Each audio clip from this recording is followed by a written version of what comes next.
Welcome, boys. This is going to be an unboxing video. The kind folks at Panzer Platform / Panzer Dashcam sent me a big old box of goodies. Dash cameras for my beasts. So I currently have, at the time of this recording, 7 beasts. Most of which do have dash cameras in them already. 4 of them. The 3 that do not are the ones that are currently being driven most frequently, since the weather is not cold anymore, winter's over, and not hot because summer's not quite here yet. So the dailies, the BMW, the Dakota, the 2 specialty cars, the SS Camaro and the Corvette, all have at least 1 dash camera in them. Originally, I didn't plan on ever getting any of the Beetles because they were supposed to be for car shows only. However, when the weather's nice, I found I actually do enjoy driving them. So they will still be going to car shows, but while it's still nice, in the meantime, I've been driving Orange to and from work last week. And then I drove Katie's Bug a little before that to make sure everything was good to go for car show season. Blue is my general daily driver when I don't need air conditioning. So in a couple months it'll be super hot, and then I'll have to switch to driving the Corvette for summer until it cools down again.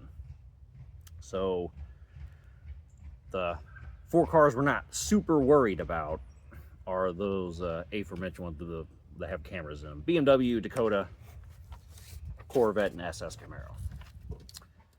So what we need to get priority is Blue, Orange, and then Katie's Bug. So I'm probably not going to put the cameras in Blue first, because by the time this video's come out and you're seeing it, I would have already installed the first camera in Katie's Bug. And that's because we're doing a stereo upgrade in that car and speakers. So since we're wiring a bunch of electronics anyway, we're going to be messing with a fuse box and wiring. I'm going to go ahead and wire the camera for that car. And then that one will be taken care of. And then I'll work on Blue and then Orange, and then the other ones will kind of take a back seat. The last one to be done is either going to be the Corvette or the SS. After we get the Beetles and the Blue taken care of, we'll move on to the BMW, because that's the next biggest priority, with Katie driving it to and from work in the City.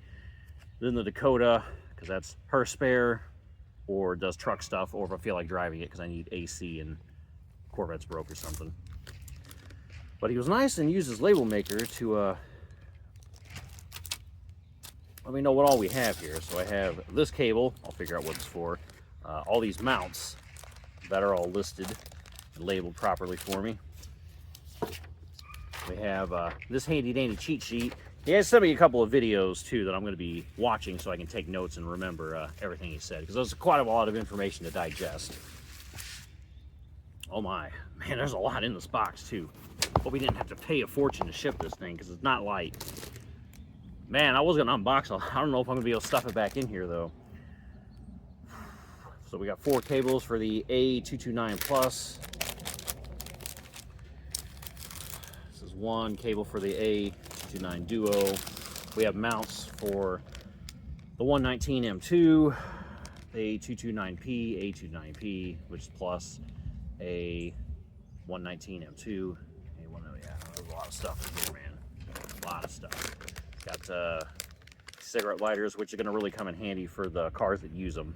The Beetle, Corvette, and Camaro.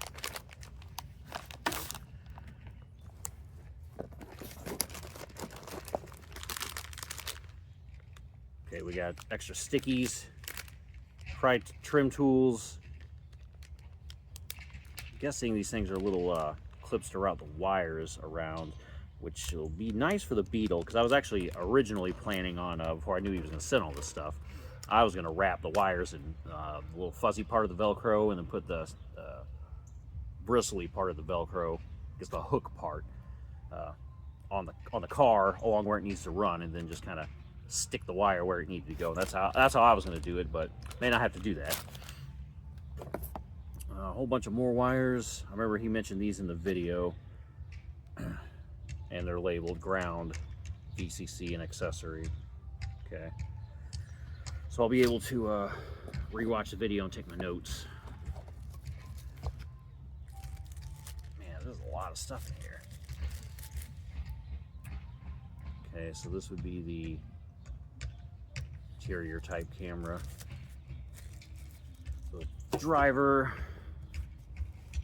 Man, this is gonna be a pretty big project. It's definitely gonna have to take one at a time, as you mentioned in the video. I'll get better with each one, so we'll do Katie's first, since that's not my car, right? We'll make all the mistakes on hers. And then from there, we'll either do orange, since it's the next most similar car, and then on to blue.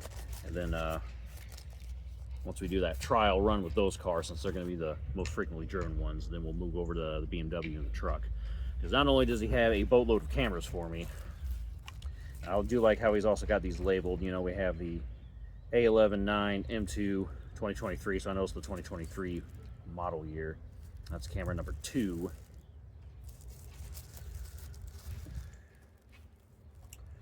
No HDR on the A129 Pro.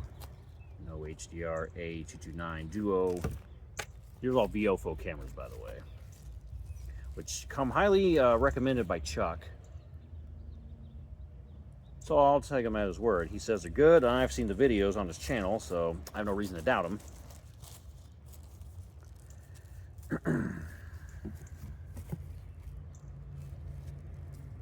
A 1239 Pro. There's a mount for it in here as well.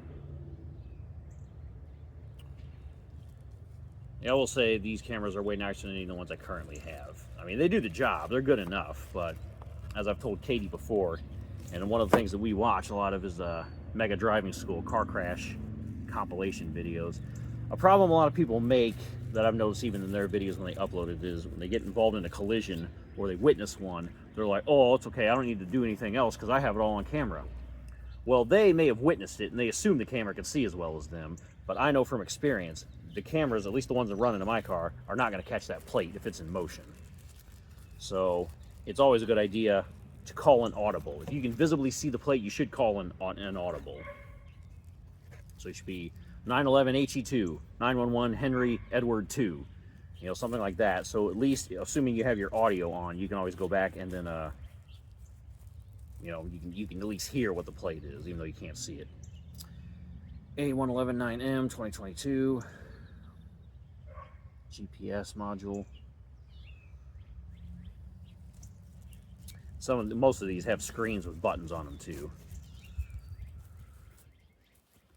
All right, we got a boatload of mounts. These would be the ones for the interior. That some of those that I've noticed, so they can be screwed in place, tightened. So once the ball gets where it needs to go, then I can aim it where I need to see the interior or the side of the vehicle, while looking out of the car.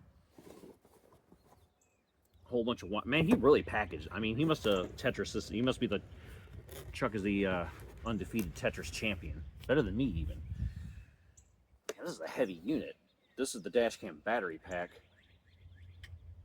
7800. This is milliamp hours, 96 watt hours. This thing's as heavy as this box is. I expected this to be bigger than this. Okay. All right. So all those other wires I was looking through, that's where we got to plug these in and then run that parking thing. Only the BMW is going to use parking mode. I've never used parking mode, and he's even got a video about it's overrated, which I do believe it is overrated. So the only car that's going to get it is Katie's. Well, it's mine, but Katie drives it, the BMW, because it's going to be the one driven through and parked in the city most frequently, where we may need that. The Dakota would be another likely candidate because it's a Dodge, and people be stealing your Dodges and breaking into them. But I don't drive it enough to really worry about that. It only goes to the city when Katie's breaks. The BMW breaks, or I decide to borrow it or something.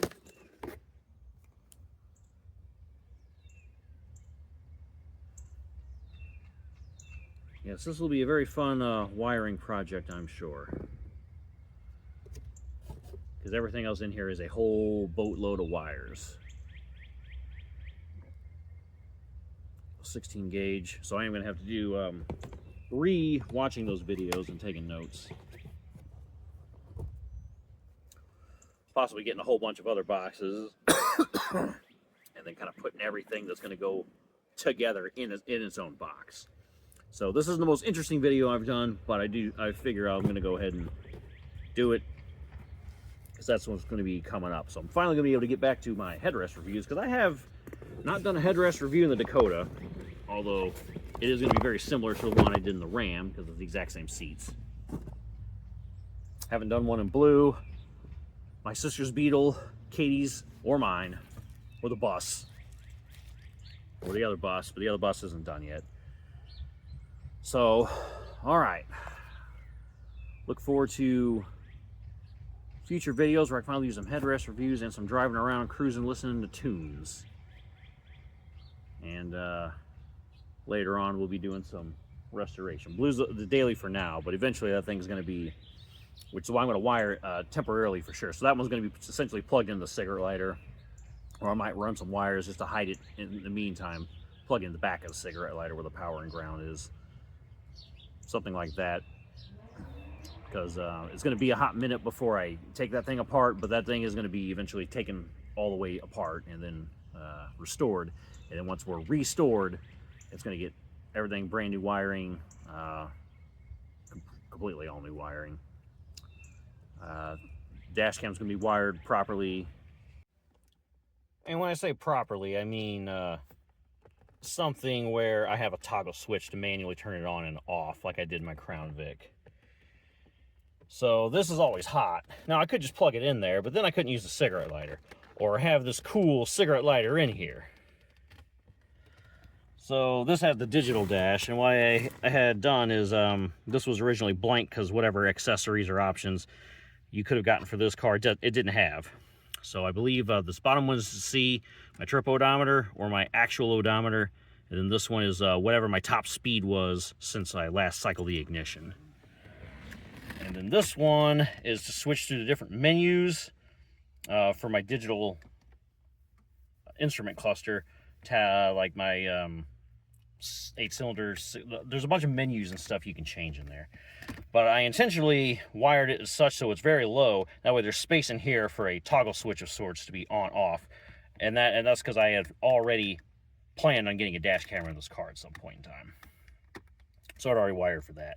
Probably also going to, because I'm not going to use the ashtray, so probably going to, they make a replacement unit that you can put in, and then you can plug a USB Type A into there. And I'm also going to replace this with something new. We'll see what Katie's is like, if I want to use that one or not. And currently I have already deleted the rear ashtray, and now we have 2 USB A's back here. So that could be another way to wire that, because I do have wires running from there inside here along the shifter. And then I believe that's them right there. They go up and over through here and then into the fuse box. So there is accessory power. When I cycle the ignition, those rear ones power up. The front one I might wire the same way, or I might just do constantly hot, much like the cigarette lighter itself is, but that's a much further down the road project. I was letting you know what that's going to end up being. So that's what we got coming up in the future. Some of that's going to be the distant future. Some of that's going to be the very soon, close future. So hope you enjoyed the video. Catch you in the next one. Thanks for watching, boys. Peace.